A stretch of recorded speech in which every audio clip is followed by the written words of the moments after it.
So it's a pleasure to introduce our first speaker this afternoon, Oliver Schnetz. For those of you who weren't here last week, Oliver's already given two talks. One were predominant for the physical audience at the Data Center, another to mathematicians here. And there was a common denominator of this, and that is that calculations that were thought to be so impossibly difficult 30 years ago, only a few, very foolish people were attempting them, have now become ridiculously easy. Two of the tools that he's already mentioned have been the coaction on multiple hyperlogarithms and the use of graphical functions, and he continues to tell us how this modern miracle has come about. So thank you very much for the introduction, and thank you very much for the opportunity to give the talk here.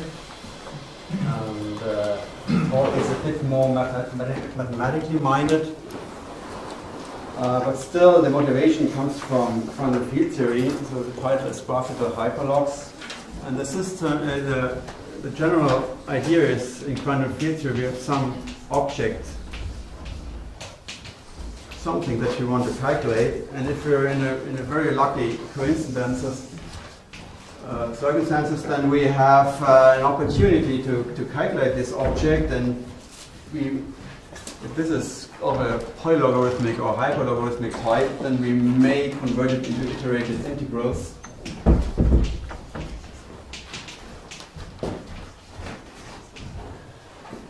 If it's not elliptic or whatsoever, and if we find some means to do this, so I use normally something like graphical functions, and maybe some generalized singular hyperlogs, whatever that is, and you can use parametric integration.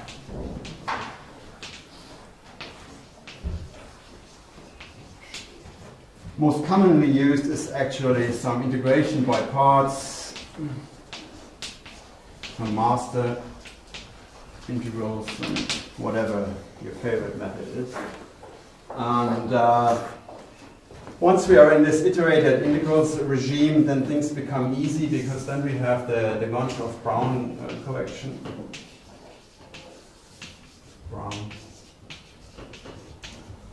And we get the result. And we get the coaction. The calculation is not quite finished when we are at iterated integrals, because we may have thousands of iterated integrals which reduce to a very simple result.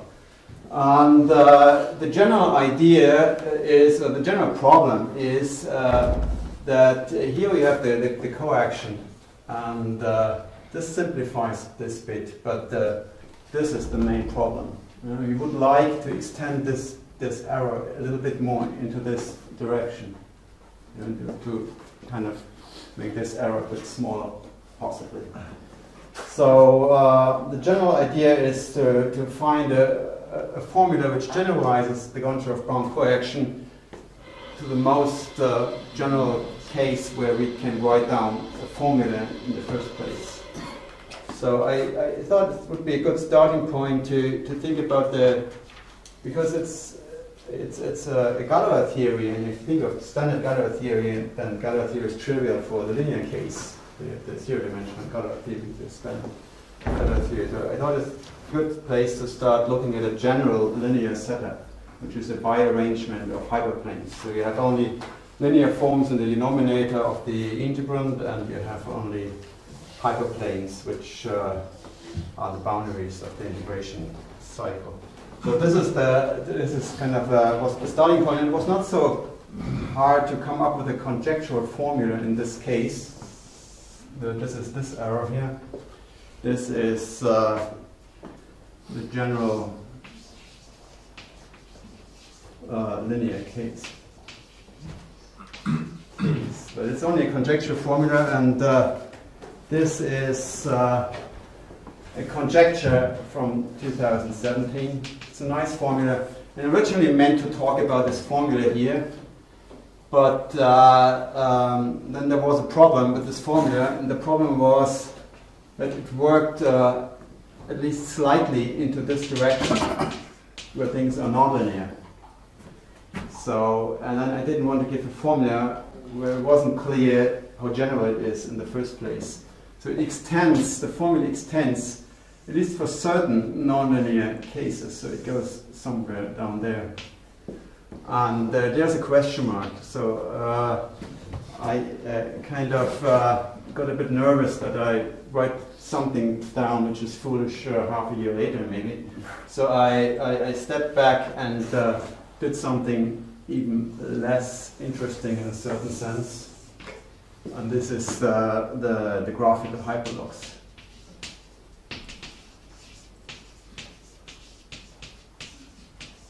And it's important to notice that this line here, where the linear ends and the nonlinear begins, this is interesting for quantum field theory.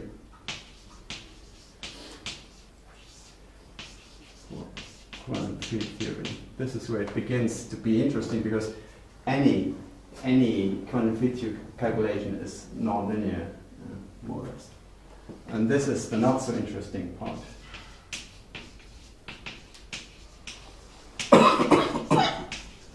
For quantum field theory. So what I'm talking today is not so interesting for quantum field theory, but it's still good for some two-dimensional quantum field theories. It might be good for string theory. Like in Oliver Schrodder's talk, we had an expression which is very linear.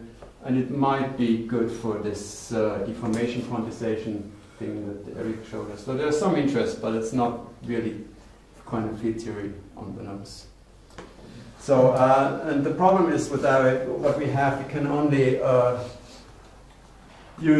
basically use Gonchar-Brown for not for doing the calculations themselves, but only to understand the calculations after we did most of the calculation.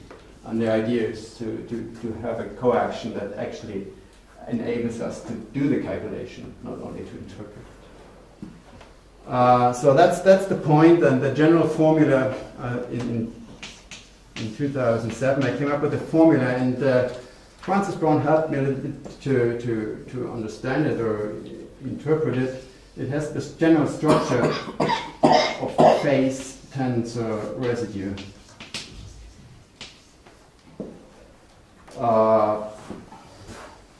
You should mention Francis Brown for the first time.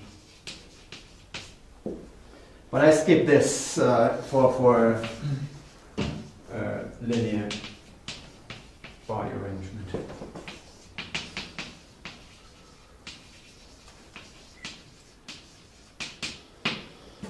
Okay, so here we specialize further, and the setup is. I should say that this is not a proper scale drawing. You know, this line here is much closer to an integral than it is to here. What are the units there? Pain? It's a logarithmic scale. All right. You only know where you started from when you finished to go there, and then you can judge how far you've gotten with this line. So the setup for today is we need a graph, GB, a graph. And this is this general idea in physics not to solve things by using graphs, but just to represent problems by using graphs. And then you can use some graph theory terminology to phrase some actions on these objects. And the graph is a bit special. It has two types, with two types of vertices. I call them internal and external. This is the same terminology I use for graphical functions, and they have exactly the same meaning. I'll show you in a minute. And we have two types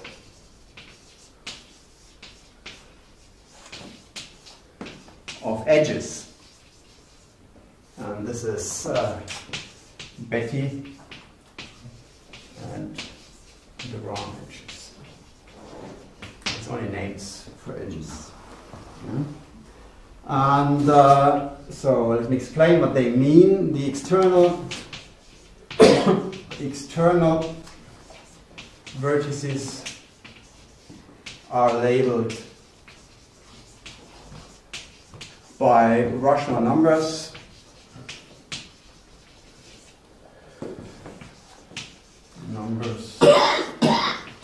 Or by variables. And here I stick to rational numbers, but you may push that forward to a manifold or something like that, but it's not interested in this picture today. Or make analytic continuations of these variables into the complex plane, or do something like that if you want to do that. And the internal vertices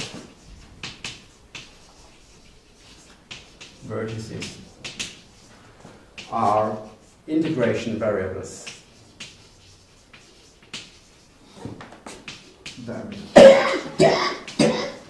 So the labels are insignificant for the result. You may use labels to write down the integrand, but once you have done the integral, you don't see these internal labels anymore. So in a certain sense, they're unlabeled. They only labeled for technical reasons in the intermediate steps. And then a Betti edge is an inequality.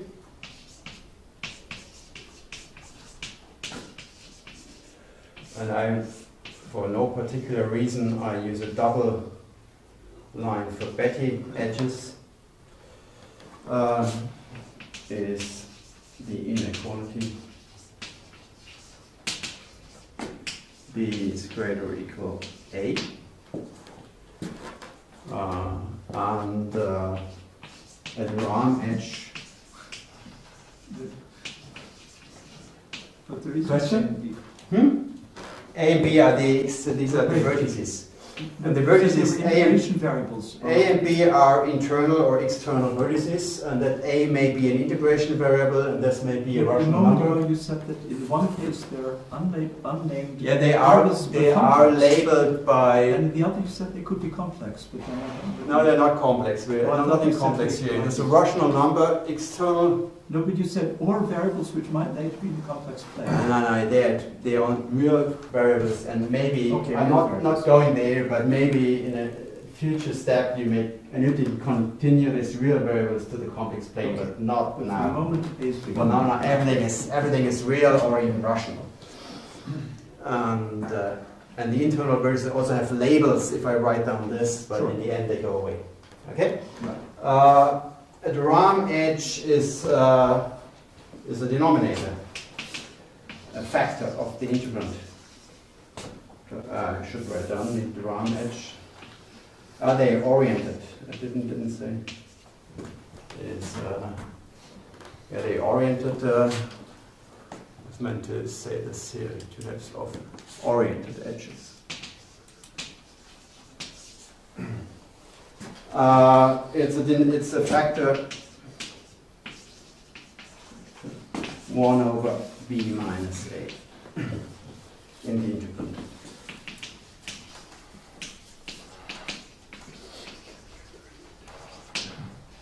And these are sort of my Feynman rules for the graphical hyperlogs.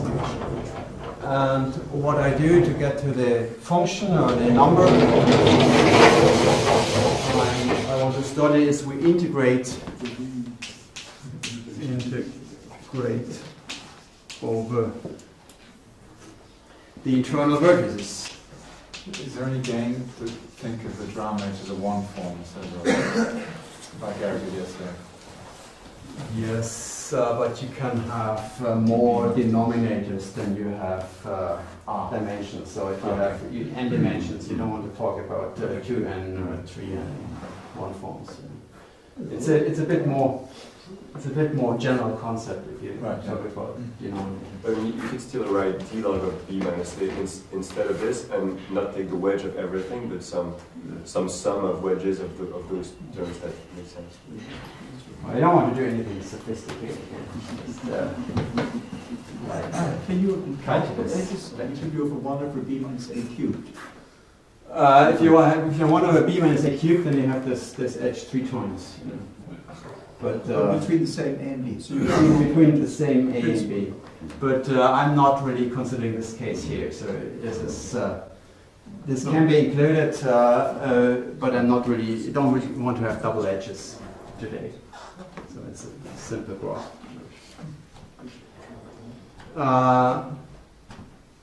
So you want to integrate over the internal vertices, like in position space Feynman rules, and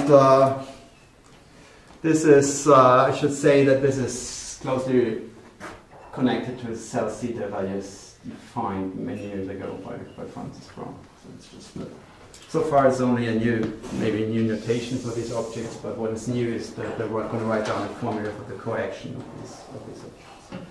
So I want to give examples, and the first example is an iterated integral.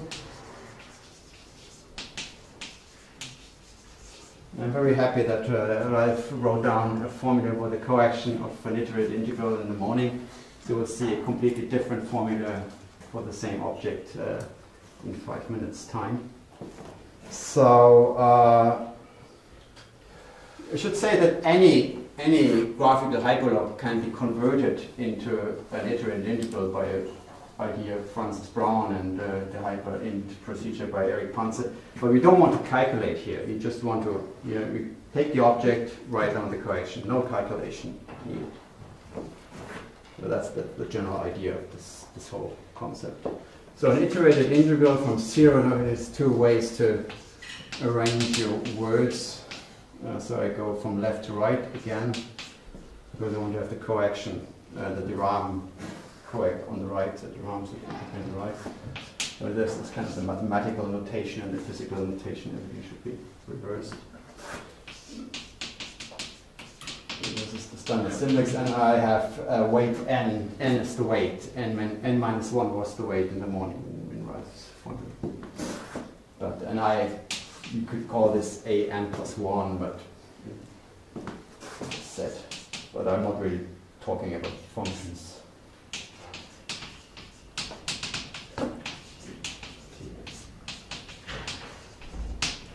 And from this expression we read off, we don't calculate, we just read off the graphical representation of this. And it looks like this as a graphical hyperlog. We start from 0. We get the Betti inequalities. This is the T1, the internal variable vertex T1, T2. And it goes on, it's a ladder. Tn minus 1, Tn. And this is Z, and here are my the Ram edges. This is A1, A2, An minus 1, and this is An. This is an iterated in my notation. So the labels T are not, they're just additionally... They go away. You only need the labels T to write down the integral. Well, but then you need them. But you don't have the T's here. No, but the information you need to compute your number includes the T's, right? Yeah, but you could call your T's S, or you could... Not the name of the T. Yeah, you need the T's. You need the T's. But it's understood from the shape. But it's, yeah. But if you only want to talk about the result, then you could remove all the T's and consider them on there.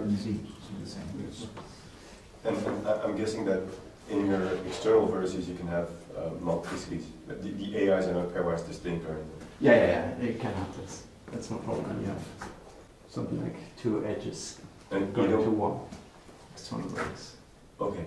So if An equals An minus 1, then I would rather have. Okay, then you would merge the vertices. But it's a graph. It's a very special graph. So in general, you can have any graph with any edges or vertices. So there's no restriction to the Betti being a simplex like a ladder here. It could be anything, and also the edges could be anything. So it's yeah.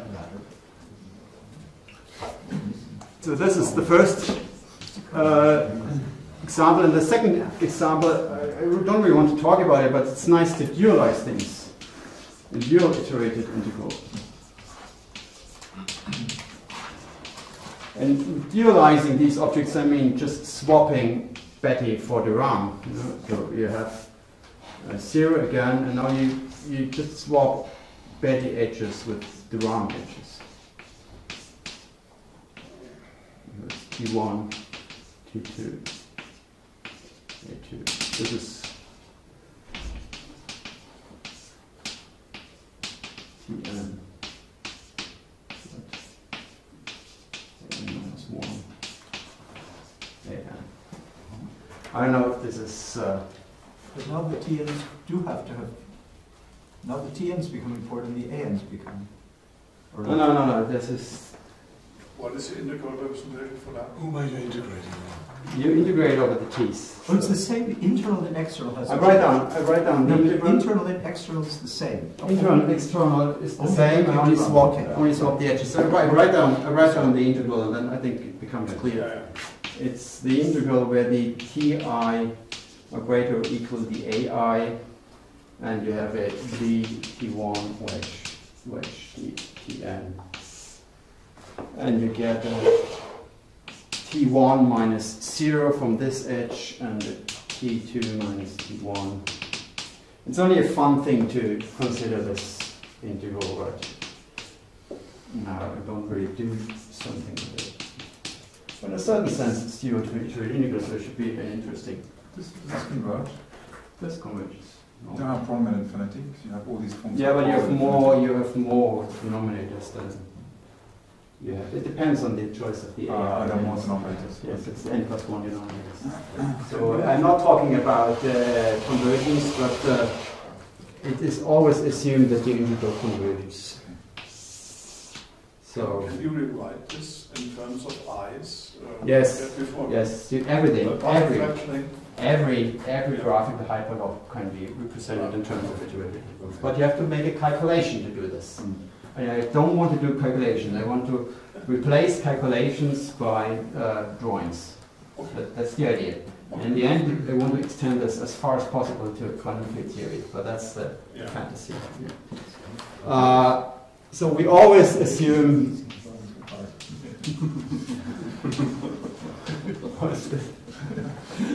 A member of the audience was heard to say that calculations are easy and drawings are hard. And unusually it wasn't me. My computer would agree to that. And now we need, so we always assume convergence. You can make a small lemma what means convergence, but it doesn't fit into this talk. And we need 3 more definitions. This is one GB. This is the Betty graph. Is G with only Betty edges.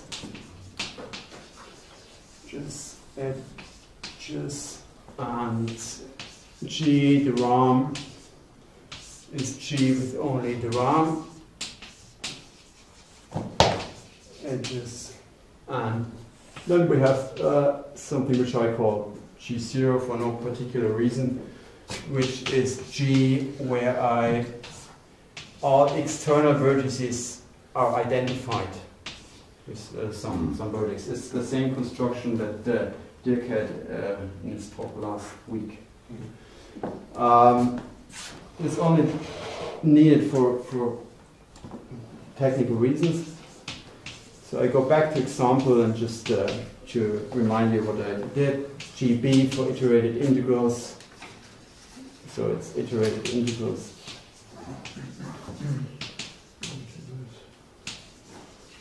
GB is 0 and it's only this ladder. Tn minus 1. G the Ram is A1, T1, A2, T2. So that's not going to be very complicated here. N minus 1. An, Tn, and a bit more tricky is this G0. So you have somewhere here you have 0, and then you go up there. In G0 you have a double edge here, and then you have this here.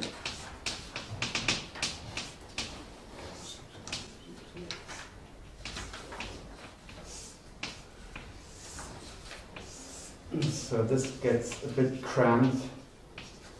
And maybe you get the idea that you take all these external vertices and glue it to a single vertex. Okay, this is the things that we need, and there's one important thing that we always have when we identify vertices, that we can lift edges from G0 to G. So there's a one-to-one correspondence between edges in G0 and in G. So if I talk about an edge in G0, then I can always talk about the same edge in G. Okay, this is enough to write down the coaction. I should give the definition. Definition for H of G is the graphical hyperlog.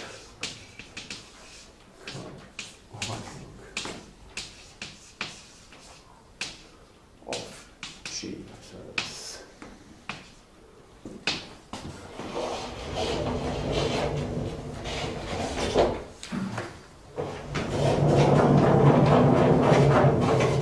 the whole point of defining these objects is that you can write down a nice correction formula for these objects. So h of g is the integral. Is what? H of g is this integral. Yes, the integral, the value of the integral And I use it for all sorts of things. It's also in the end becoming the geometry of the integral. But strictly speaking, it's just the integral.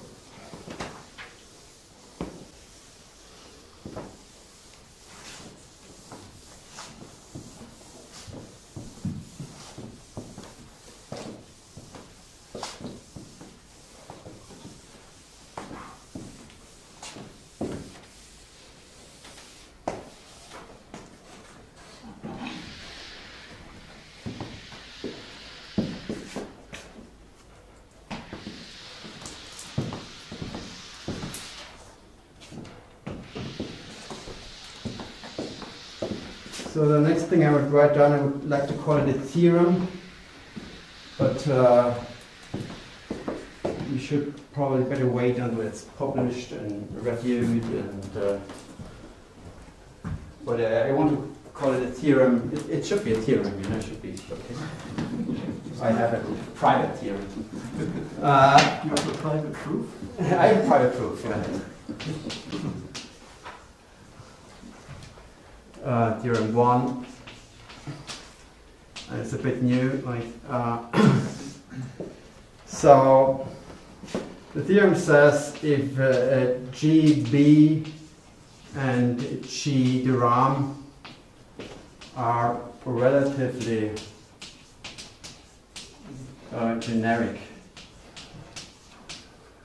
so which means that the hyperplanes from the Betti sector meet the hyperplanes of the de Rham sector in kind of normal crossing.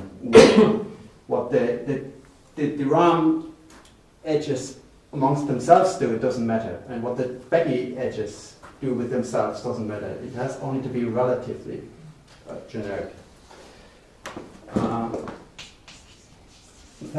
So I need to write down a big formula which contains the formula that Hausdorff formula that Ralph wrote down this morning. The sum of our trees in G0. It's important that we have this G0 here. And these are spanning trees. And H.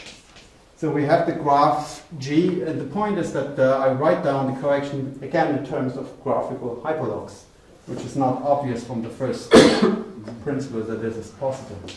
So we do something like you have de Rham edges of this spanning tree, and I remove the complement of the de Rham edges of the spanning tree and contract the Betti edges.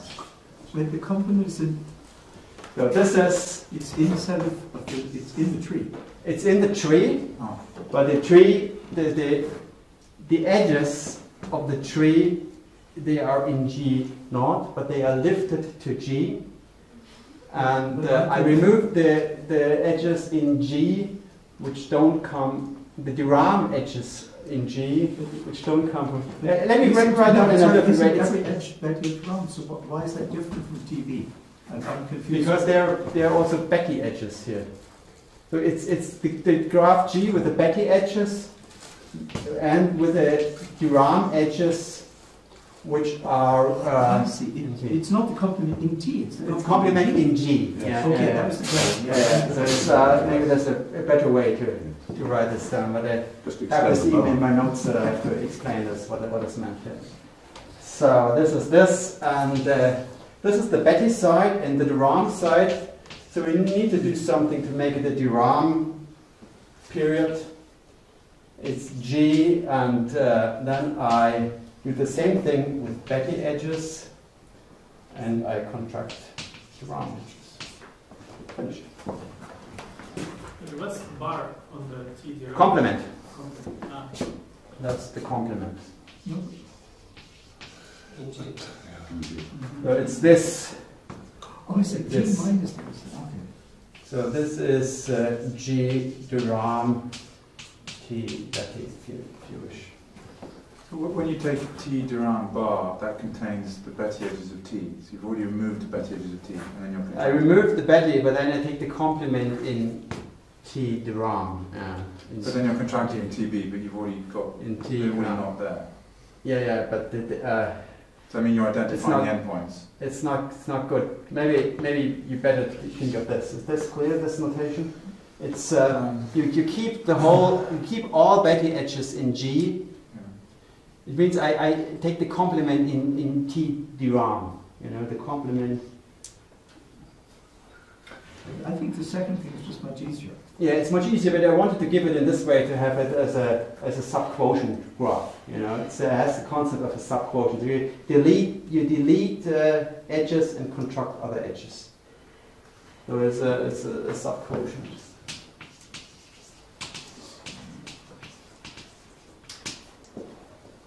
So you have to do something to the labels when you contract edges, right? Yes, the labels they get identified, the vertices. Yeah. But you don't have edges between two external vertices. So if an edge has because this is trivial, there's nothing to integrate over. So if you shrink an edge between two internal vertices, then you get a single integration variable. And if you shrink an edge between an external and an internal variable, then you don't integrate any longer over this vertex, and it becomes the label of the. If I have time, at the very end, I'll show you how you get the standard Hausdorff-Brown formula from this. But then you'll see this in action. What is HDR of something, or with stroke? What is, say again? HDR of anything. Yeah, this is the tricky part. This is the tricky part. Okay. Because in the coaction, we always have this strangely looking, because unfamiliar Durham period. And you cannot write down H itself, so it has to be a Durham object. So what I do is the same thing that Hausdorff-Brown does. It maps into the Durham periods by modding out 2 pi I. So you kind of get rid of 2 pi I, which means you get rid of monodromies, because a monodromy is not a Durham concept, sort of. That's the way I understand it. But it still has to be explained, and I won't have time to go there into detail, so I just leave it to the very end of the talk, and I hope that I run out of time, and then I don't have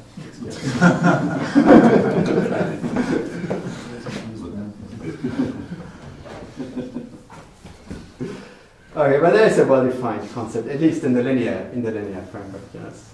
So I want to give a short note on duality here. I want to give the proof. Can I ask a nasty question? Yeah. Even if G is convergent to start with, is it clear that these factors are convergent? Yes, they should be. Oh, okay. That's implied. That's the genericity assumption, right? It's let me have a talk. Let me comment on this. It's getting worse if it's non-generic. So I want to come back to this question in the non-generic case. But it's meant to be that this object is finite.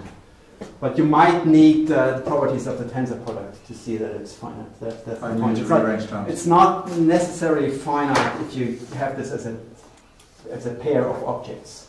It's a tensor product of two objects. So the proof is that it's a corollary.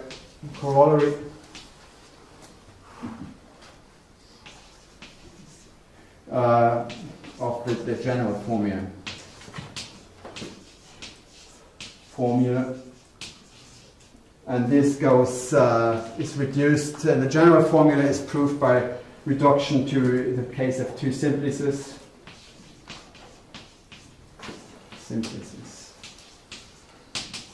And then it uses a general result by Bayesian. A bunch of Schnetzman and Algebraic.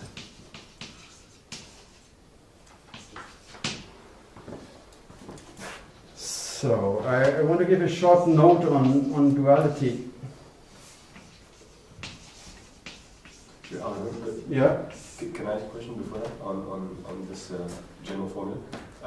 So, in the case that you're looking at, I'm guessing that the hyperplanes mean generically in the affine space, but not in the projective space. Yes, I think it's it should be generic in the projective space in the end. But the iterated integrals are not. The iterated integrals are not, even if the AIs are. Yeah, they are a bit non-generic. Yeah, no, not talking about iterated integrals here on the nose, but the formula works on the nose. This is a non-generic case. So you have to wait for another, hopefully, 10 minutes. Okay, sorry. To talk on that. That's very true. The iterated integrals are non-generic. So that doesn't knock on the nose. It works on iterated integrals, but it's not the theorem. The theorem doesn't say that it works. So I just want to, because for a mathematician it's sort of not so surprising, but for somebody who thinks of integrals like he learned it in calculus, it looks very surprising that here is a symmetry between Duram and Betti. Normally, if you write down any old integral, you're not meant to interchange the domain of integration with the integrand and getting some dual. Yeah. You're not meant to.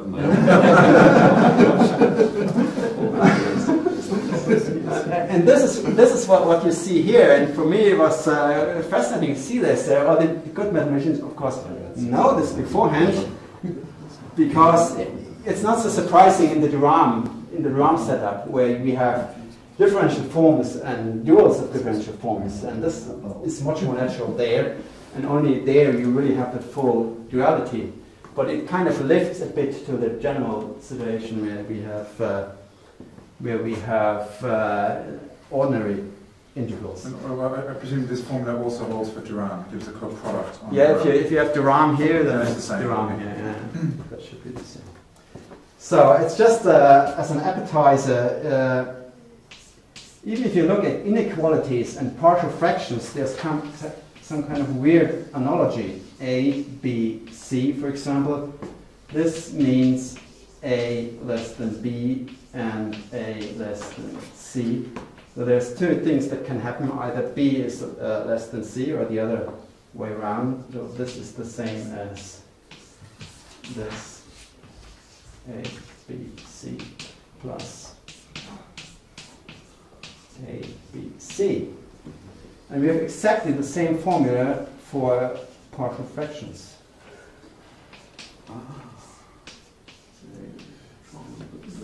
This is partial fraction decomposition. All right. So you see a duality even on the level of inequalities. And you also see that it's not a perfect duality, because, for example, we have AB plus. If you reverse the error B and A, then this means either A is less or equal to B, or B is less or equal to A, and this is equivalent to having no inequality at all. So it simply goes away. But on the Durand side, this just adds up to 0. 0. And only in a certain context in the Durand setup, this one gives 0 because it gives a 2 pi I basically, because you have not enough boundary to produce some non-2 pi I number. So in the Durand setup, this becomes, for certain integrants, this becomes a perfect duality, which is nice. And it's nice that you see this. You don't see this on the nose in the Graphical bound model. So now I want to, the rest of the time, I want to talk about the non-generic case.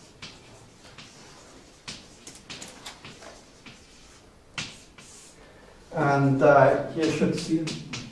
You see a beer mixed up in your last graph in the first line. Yes? No, the previous line. Yes? The last term. Last term? I think C and D are reversed. Yes. Yeah. Yes. Try to speed it a bit up by drawing quicker than you spend more time correcting it in the end. So this should again, I should again mention Francis Brown, whom I luckily got a bit interested in this stuff. And it's not finished, you know. Very interesting. Thanks. The problem is in the non-generic case, the formula fails in general. Fails, although it gives the result, but the result is wrong. It's a bit annoying because if you think as a physicist, what happens if you deform, if you take this as a variable and then you have a non-generic point, what the formula does, actually, it gives you some value in the non-generic point, and whenever you deform the whole thing, it gives you something else, but it jumps from one finite value to another finite value, and this is the one that you want.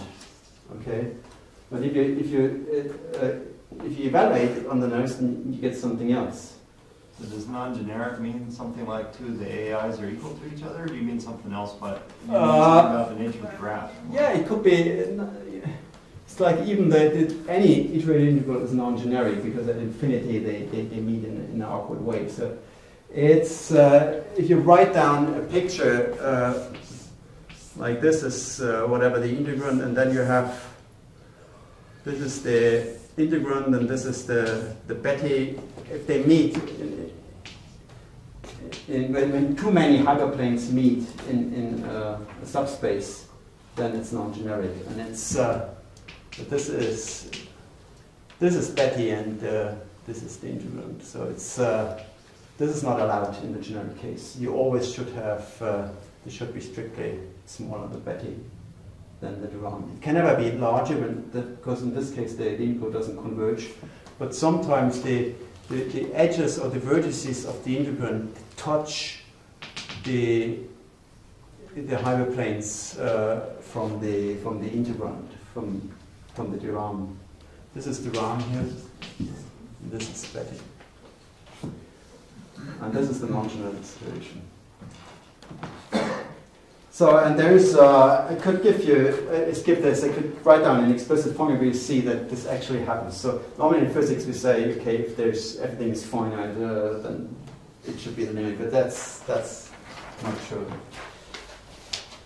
But this makes it tricky. And the solution is the following. We define for epsilon greater than 0, epsilon is a rational number. We define h epsilon of g like the graphical function hg, where we just modify the Betty edges. AB is now B minus A is greater or equal to epsilon. So we shrink the domain of integration a bit, and then it's relative generic again.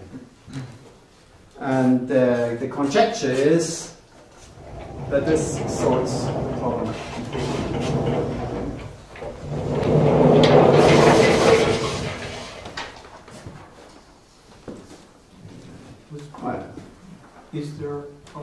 trick where you do the same to the Durand? Just one of the Yes, a you plus I can epsilon. make the Durand a bit bigger. You know, yeah, No, but I was that's- thinking with an I epsilon. Or is that No, I don't want to. Maybe it's, yeah, physicists would probably like to do this, but I don't want to go to a complex plane. It's probably the integral possible. would still be real. Just Yeah, the yeah, integral yeah, if you- I epsilon. Yeah, and the limit epsilon goes to 0. Well, And it's all the same. It's really complex. yeah, I think it's more intuitive to work on the better side, but you can do the same thing on the Durand side.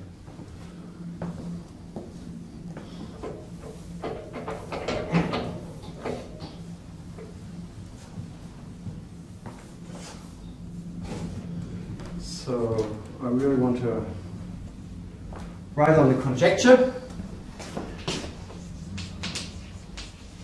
And this includes now the iterated integrals.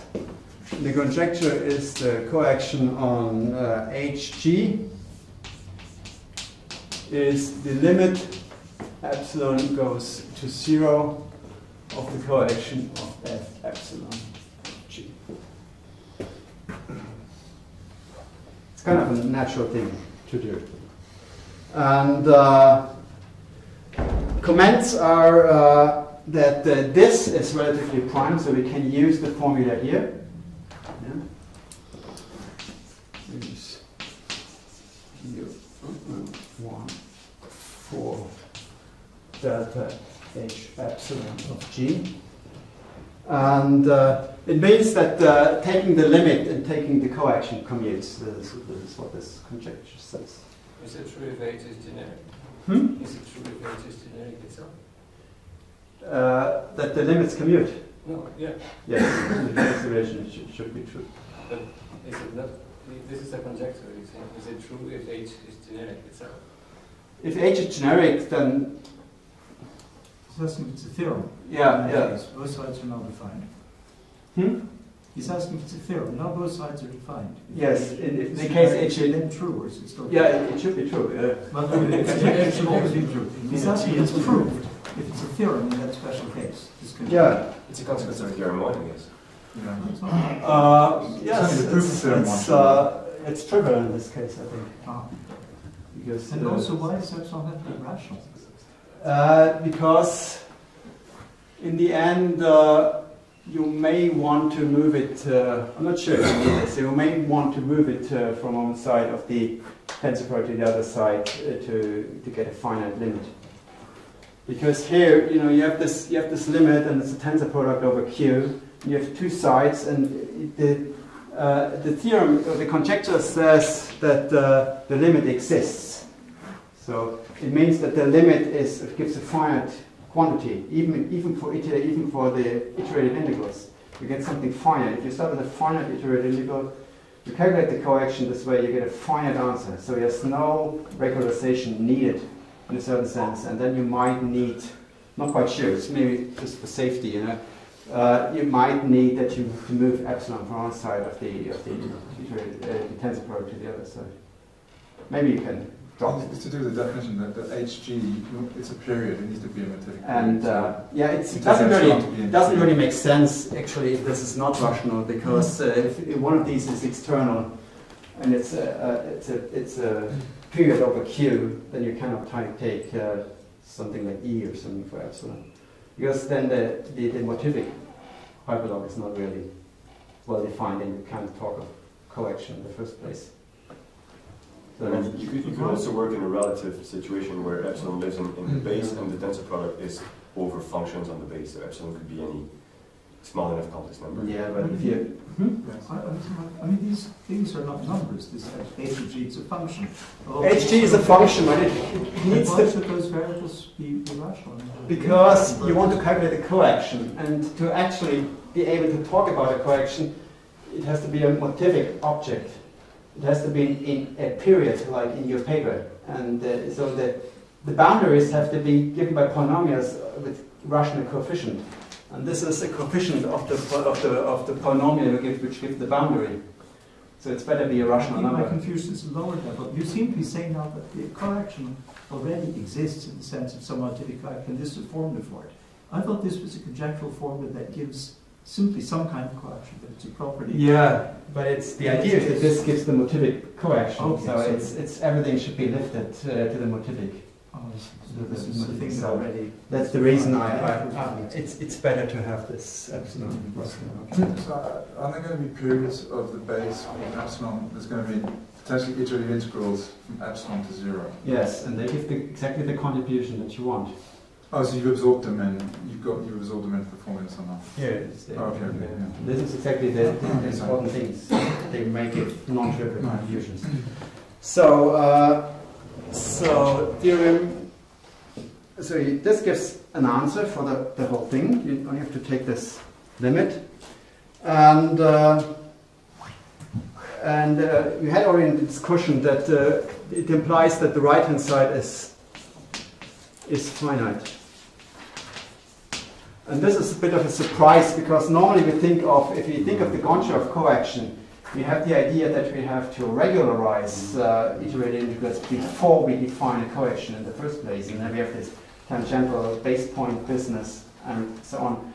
But this is, I think this is a confusion because the idea is that if you have a finite object, you calculate coaction in terms of finite objects, but you have to use the property of the tensor product to get it finite.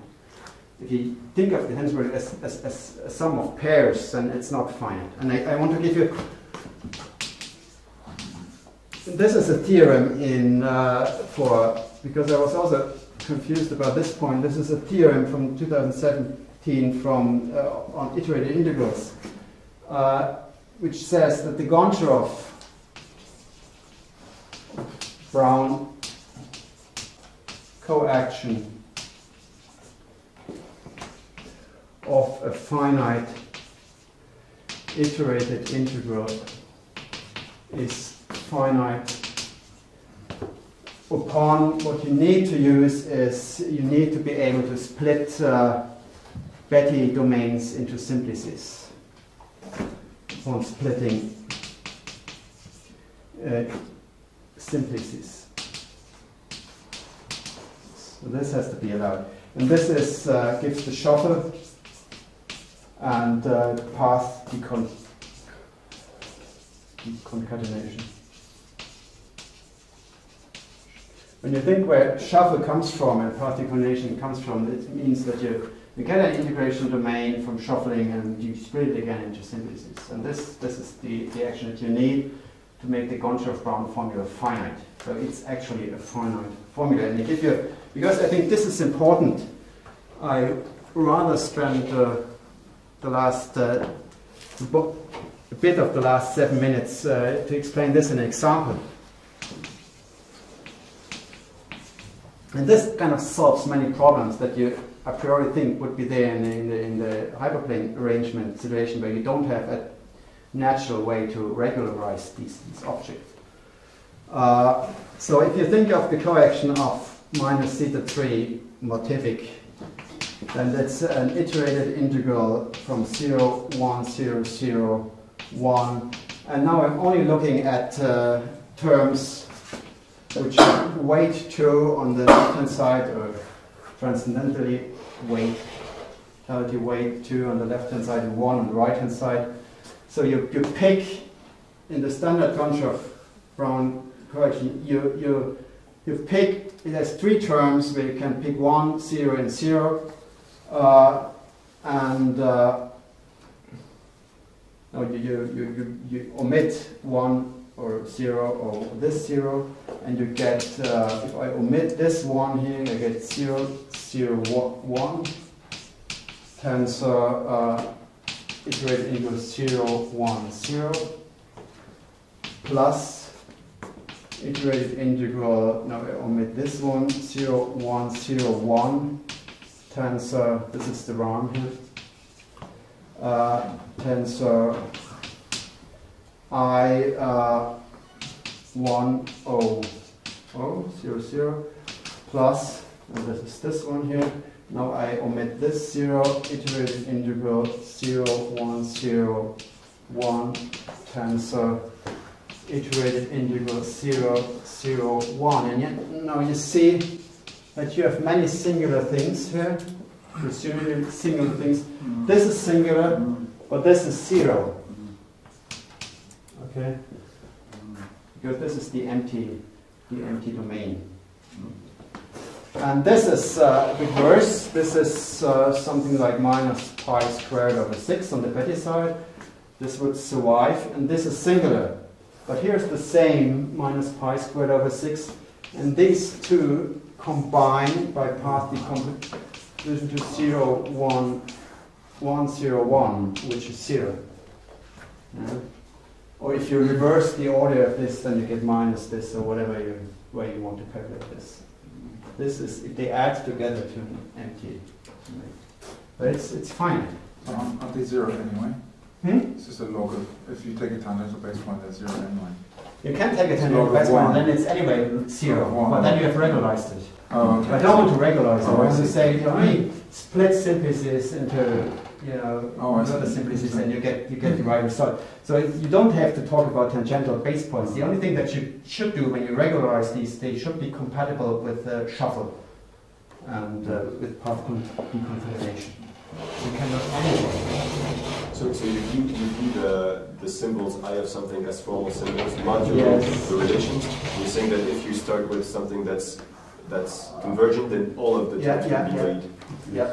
So I take them as pairs between Betti and Durham and do this manipulation of the Betti side before actually evaluating integrals. So and then everything goes away. you're missing a Durham superscript. I'm missing this.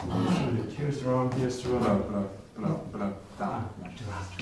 So your epsilon is not a regulator, it's just something to legitimize you shuffling terms. No, it is a regulator, but not for iterated integrals. Okay. For iterated integrals, for other situations, it's actually a regulator. Okay. But the iterated integral situation is a bit simpler than the general situation. That's the reason that the Gonchar-Brown formula is so easy. Thank you. That's an important point. Somewhat the bottom line of this calculation is that there would be another formula. Yes. Where it would be a tensor product where every term would be Exactly, I have this formula. It's a messy formula where I can write down an So explicit formula it's where every single term is finite. It's it fills a blackboard, but it's it exists. And it's programmable. It is programmable, and it's even shorter. For the computer, it's easier because it has much less terms. Yes. Yeah? But I don't want to program it. So, okay, that's this, and so we're basically through. The only thing that I still want to do is, spend 3 minutes for the proof of the conjecture.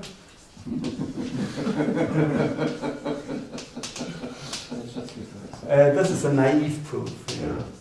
This is everything that I can do, and others need to fill in the gaps. So the first thing that we observe is by this partial fraction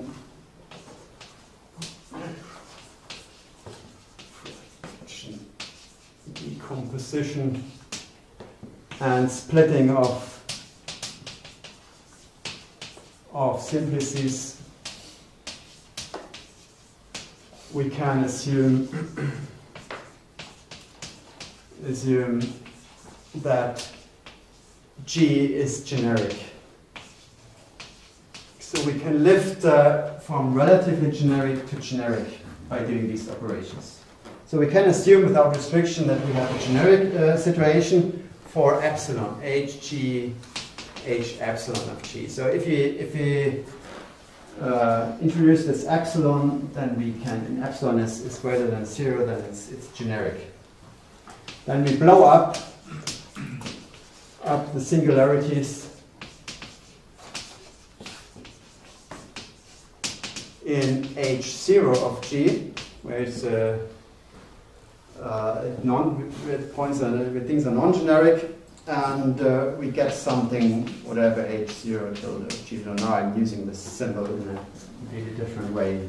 It's the scientific contents of this catalog. And so next thing is, because H epsilon of G is generic, So no tilde here is generic for epsilon strictly greater than 0. I assume that we have the delta of A epsilon of G is the same as delta of A epsilon tilde of G. So if it's generic, if everything is normal crossing, then the idea is that blowing up shouldn't change the coaction. And because H epsilon tilde of G is generic for all epsilon greater or equal 0, because they've blown up the singularities and it's still normal crossing in the blown up setup, we have you should have that the limit epsilon goes to 0, H tilde the blown up thing epsilon of G equals the blown up thing at 0, G. And if you combine both, then you see that the limit of this epsilon going to 0 gives the coaction of the blow up. So that's what I want. So There should be a delta somewhere. Should be delta. Delta. Anything else? So can we applaud you and then give you the questions that you were trying to evade? Yeah, I just want to give you an exercise.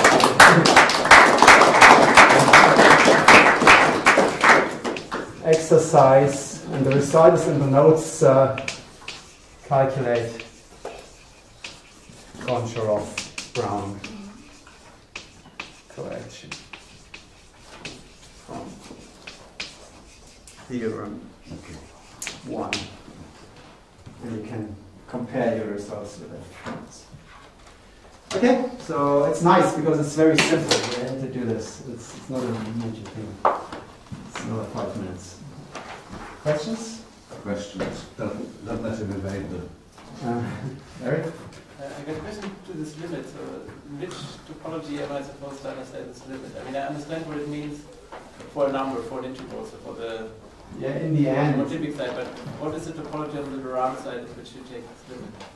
Yeah, that's a question for one of the specialists. But if you take the Durand side as an integral modulo 2 pi I, then you take the limit of the integral, and then after that you take modulo 2 pi I. This is the pedestrian way to think of this image. So the period of the 5 is going to, when you take the coaction, you're going to get periods of the base as well. It's going to involve epsilon, and then you're taking tangential base points, epsilon at 0. So the limit means regularizing in the usual sense. So the base is like P1 minus some points. And you're saying regularizing logarithmic epsilon, something like that. And it's finite anyway, so you don't really, you have to only arrange it in so. But if you define what the individual terms are, then you can show that they are finite in the end. Yeah, but in the linear case, we're in a very comfortable situation where you only have to take modulo 2 pi I if you want to compare it with something like an ordinary integral. Yeah. Eric? Another question. How does this relate to the dissection polylogarithms? Can you speak up, please? Yes. So how does it relate to the dissection polylogarithms? Yeah, this is another question to Clément, I think.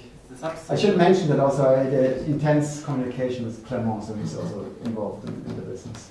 I think dissection polylogs that I studied a few years ago are a subclass.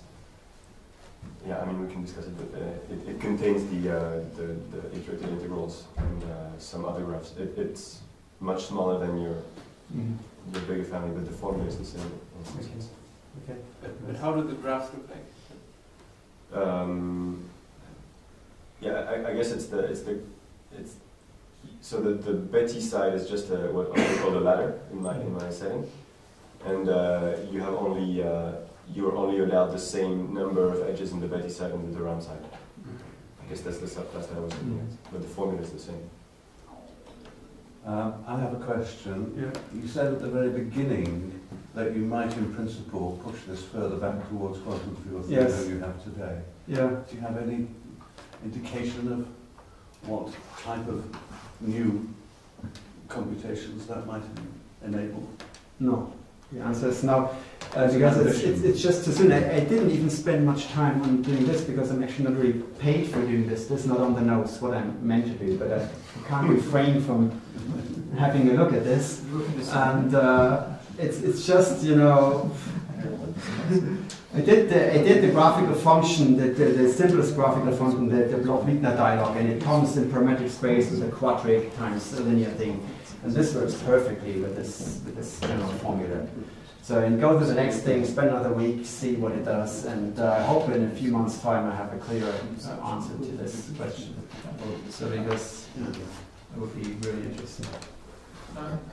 What if you consider all these graphs modular the relations that you mentioned about this, yes, and this? Yes.